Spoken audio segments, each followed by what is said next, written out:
Alright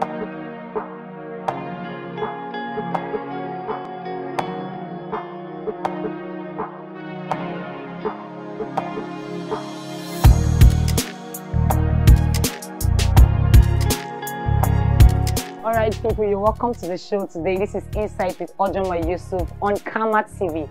And on the show today, we will be talking of smart parenting. Yes, the society is changing, the nation is changing. We have to buckle up as parents to bring up our child in the right way. It's on the ground today that we are bringing up family experts, Dr. Thom Idowu. He will be here with me today to trash the issue on smart parenting. Do you sit down as a parent for your children to train you, or you train your children? You're joining us up, and then we will be talking about smart parenting. Thank you for coming.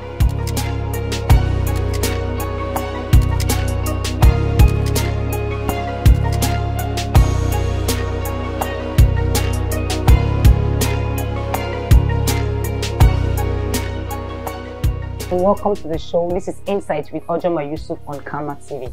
Well, in the show today, we will be talking about smart parenting, the roles of parents, and how they could bring up their child in the right and proper way.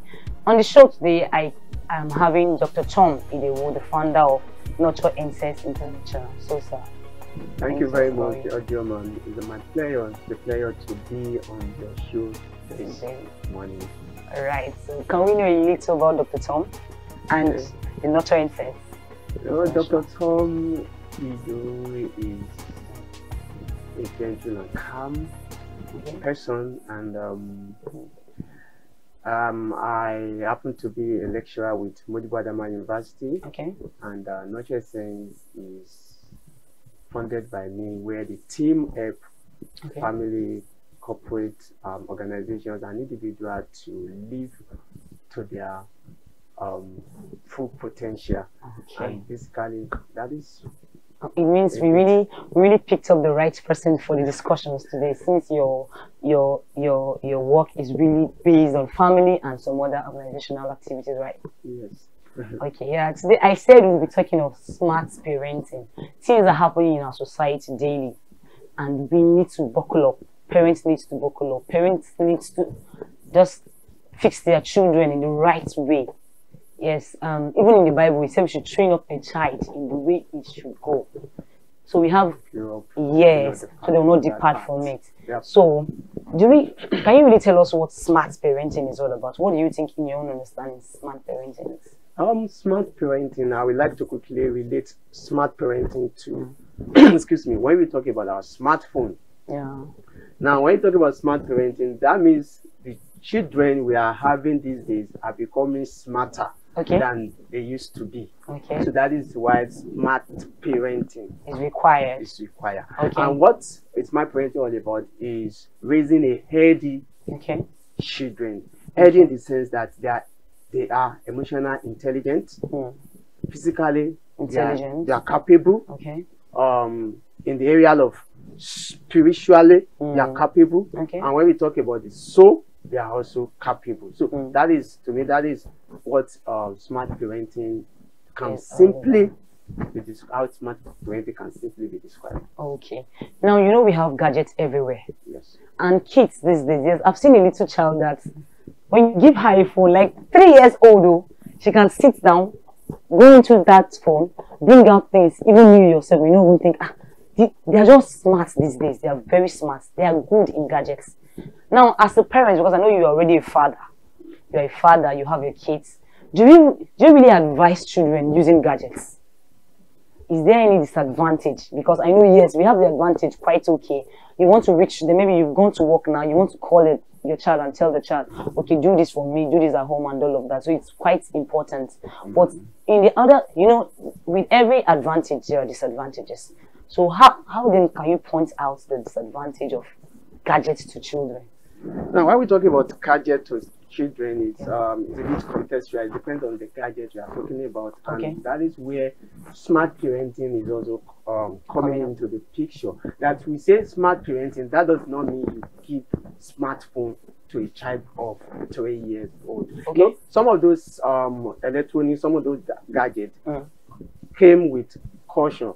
The year, this 3 years and above, for 8 years and above. So I think the people that produce or manufacture those gadgets, they know the kind and the age limit they have in mind before manufacturing those gadgets. So when we talk about disadvantage and advantage, when you give gadget that should be used from 8 years and above to a child of 3 years, you know, the purpose might be once, and when the purpose is known to known, abuse is inevitable. So you have already abused that gadget, and indirectly or directly you are abusing such a child.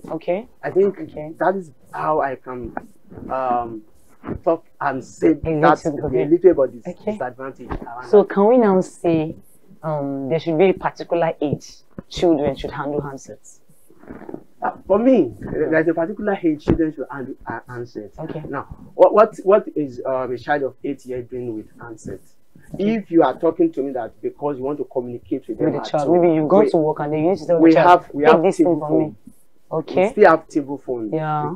My uncle, they use that table phone to communicate. So in that table phone, there is nothing like you want to go. They are not there. You're going into the internet. Your children are now browsing where and go to where they should not go. And even if you have a smartphone that you left with them at home, there is a way you can go on Google and program the smartphone that any website that is restricted of their age, they cannot, the smartphone cannot load that website.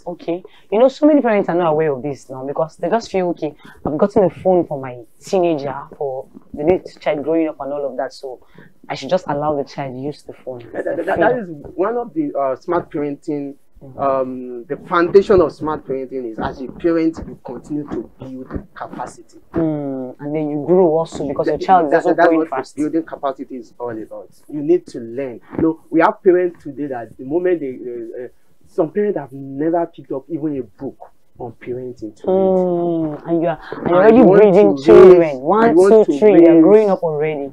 The children of today that they're already kind of wizard from the home. Like they're already gurus on system and every other thing. Well, we're going for a short break now, and then you can just hear parents out there here saying you have to grow. As your kids are growing, you have to grow. So shortly we'll come back and then we'll tell you what next on how to bring up your child. Thank you for staying with us.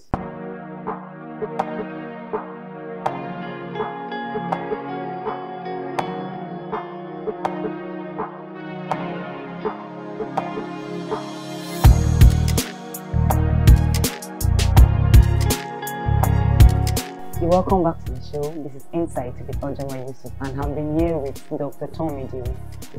Doctor, you're welcome, sir. Thank you very much. All right. We've been discussing since on smart parenting, how well parents can grow up to meet up the children's demand and how they could bring them on the right path and the right way.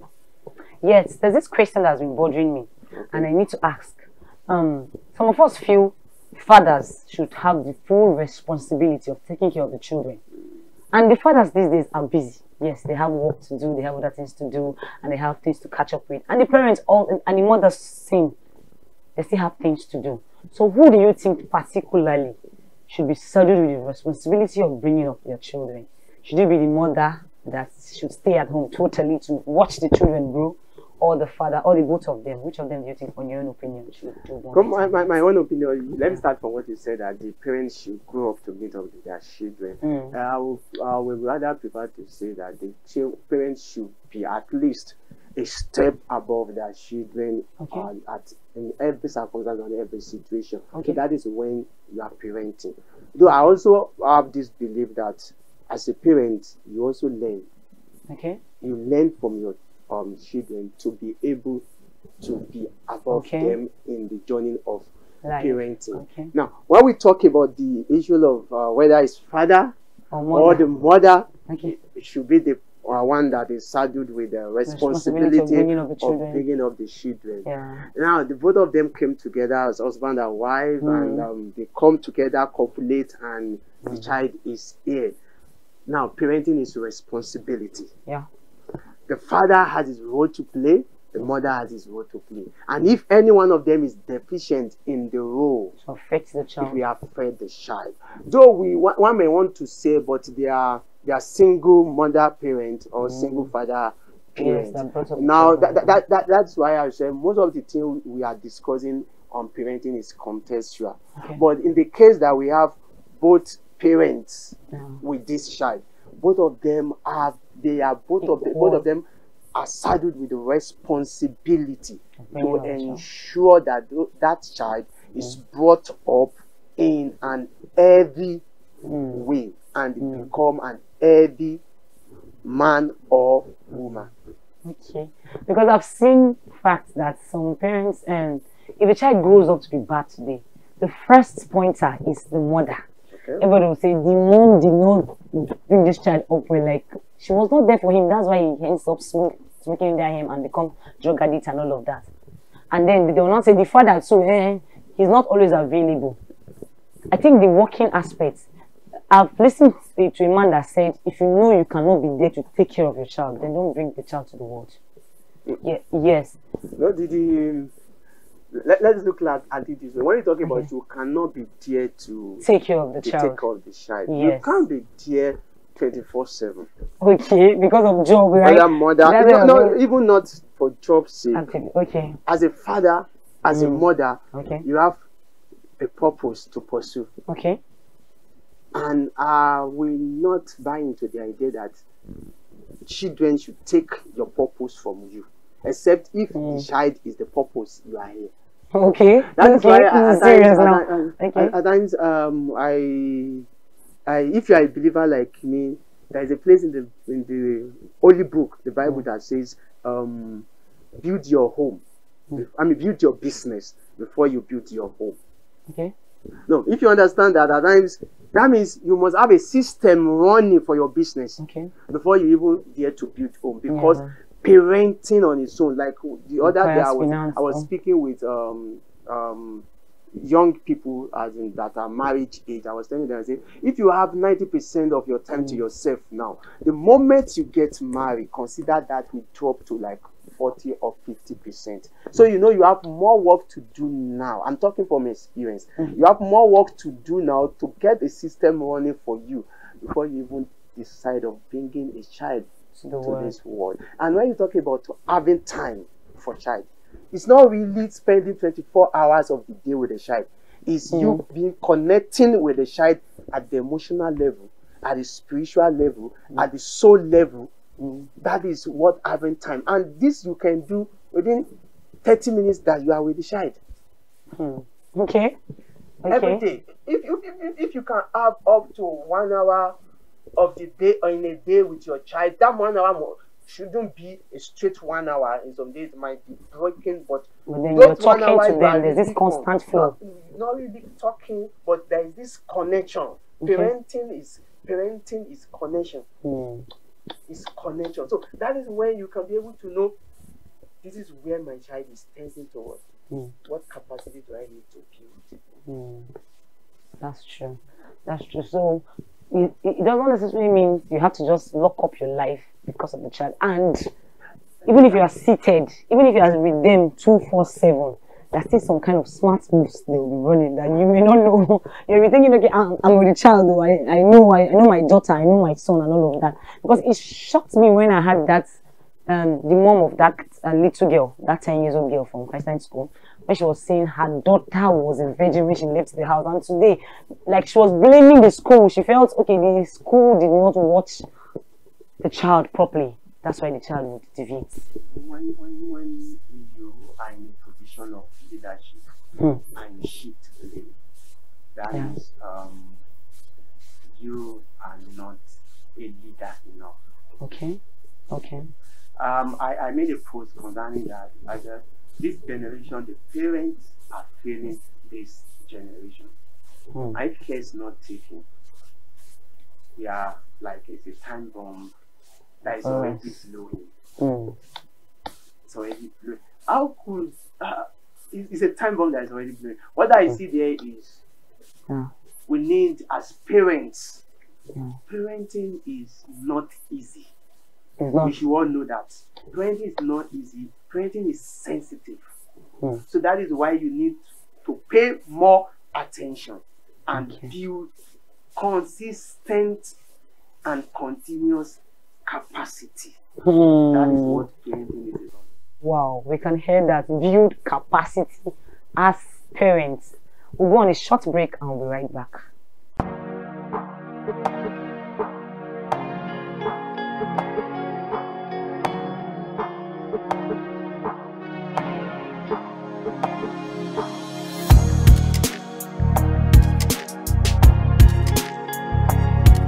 Welcome back to the show. You're inside with Ojoma Yusuf, and I've been here with Dr. Thom Idowu, and we've been talking intensely on how to really advise the children, smart parenting, how we can bring up our children the right way. Yes, Dr. Thom, we've been discussing since on this issue, and I want us to really know, aside from communicating with our kids, let's just talk of communication, how we can, the communion with the kids, the connection. Yes, we talked of that. Aside from that, how else do you think we can checkmate our children? Is it checking their phones, checking their write-ups? Just how do you think we can really check our children so we can really know, we can attest that they're on the right way? Because these children are really smart, as we have said. So we can really be surprised tomorrow on how maybe you've been training your child, and it will just shock you that, oh, like the child knows something that you don't know. And you can be really hitting your I brought her up well. I know what she is, and it will shock you that tomorrow they'll not say no. This your daughter is visiting so places. Like, you know, even me myself as a parent, I've never visited such places before. Then how does she know that place? How do you can reach their children? How to when you talk about checkmating? Yes, I will still take us back to connection. Okay. No, we talk about communication. Parenting is communication. Parenting is similar to leadership. Okay. Now, how I look at leadership is you inspiring others. Okay. That is about inspiring others. So I look at parenting as you inspiring your children. Okay. Now, you make your child so the moment that your child begins to understand and have consciousness of what happens around him or her, then that's the moment you begin to make that child realize that I'm bringing you up for your best. So the child should begin to live life not for you as a parent, that I have to obey my parents. That's why I'm doing this. Though the child have to obey you, but let it be that I have to obey my parent because it's for my own good. So it's well with me. Let them have that understanding that this is for you. And when you miss it, it's not me that is missing it. You are the one missing it. It's not that you should be telling them that, but you raise them up in that you inspire them to follow your leadership for themselves. That is one. And you connect with them in such a way that wherever your children are, wherever your children are, whatever they will do there, they should be able to do it while you are there. Okay. Not when you there, they show up. So that's what I really wanted us to talk about. Some parents feel is by being harsh and hard on them. They will fear you and they will obey you. That's how some parents think. Where I'm going to is you have to lead your children. And when you talk about leadership, there are places you have to order them. There are places you have to command them. There are places you have to tamper justice with mercy. Now, building capacity is what makes you to know where and where, which you have to. A coach of mine will say, pay attention. If you don't pay attention, you will pay with pain. Wow. Okay.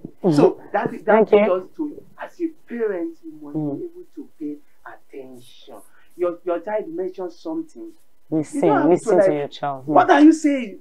What took you there? And child will be scared to bring up any other issue to you. Now that is where you build capacity to how do I approach such thing and how do I listen? You know, you have to listen. And you have to make them your friends. Well, that is what listening is. And when you talk about listening, it's not that talk. I'm talking. listening. No. And you're doing other things. I'm listening to you. I'm hearing you. when she's talking, what is your body language? You are picking it. No, he's abusing me now. Your body language might change that he's condemning me. But learn to know how you show your physiology when they are communicating to you. That is listening here. Yeah, and need to give them a very sharp attention. You know when they just talk to you and say, okay, it's okay, it's okay. We see what we do about it. And the child will be like, okay. And they do that. You command them, you instruct them, and you can give them punishment that is empowering to their good for such. Okay. So let me say this. One thing I want parents to take to act while parenting is whatever is transpiring between you and your child or your children. Put this question in mind. What belief is my child forming from this? Okay. So before you take that action, you should ask yourself that what question. Belief will this child form from this? Is it belief that will help this child in life, or belief that will demoralize or demean this child? Then you discover that you gradually begin to move yourself to the path of parenting them in the way that is helpful for them. Oh, Dr. Thom, there's this question I would like you to, I think, an advice to the parents out there. Yeah, some of them have listened to us here quite a while, and they've been hearing us talking about being a good parent to them. What's your last advice? What's your last call to parents out there? What's your last words to them? My last call to parents out there is parenting is the most important job on the surface of this earth. And every parent should realize that they are doing the most important job, because the peace, harmony, and the success of our communities, states, and nations of the world depends on every family. Wow. It means we all start from the family. Even the presidents of today had a family. He grew up from a background. He grew up from an understanding. So we all have a family. So everything starts from the family. So if we want to make the world a better place, the family must be intact. You've heard from Dr. Thom Idowu. He's the founder of Motor Essence International, and then you can follow him up in all of his. I don't know if you have social media. Okay. Thom Idowu. Okay. THOMIDOW. All right. For parents out there that you're like, okay, I've listened to him and then I want to follow him up to get more understanding. He has told you at he said Thom Idowu on all handles. You can get him up there. You've been with Ojama Yusuf on Karma TV, and this is Insight. And throughout today we'll be talking about smart parenting. Parents, you have to give you love. Just type your bird very well to bring up your kids, because the kids are growing up and the society is changing. For us to avoid much more things that are happening today, we have to bring up our children in the right way so we can have society, right economy, and right environment to stay. Thank you so much, and thanks for being with us. You can follow us on our YouTube channel. It's Karma TV, and also you can like, subscribe, and then make your comments available on our channel. Thank you so much.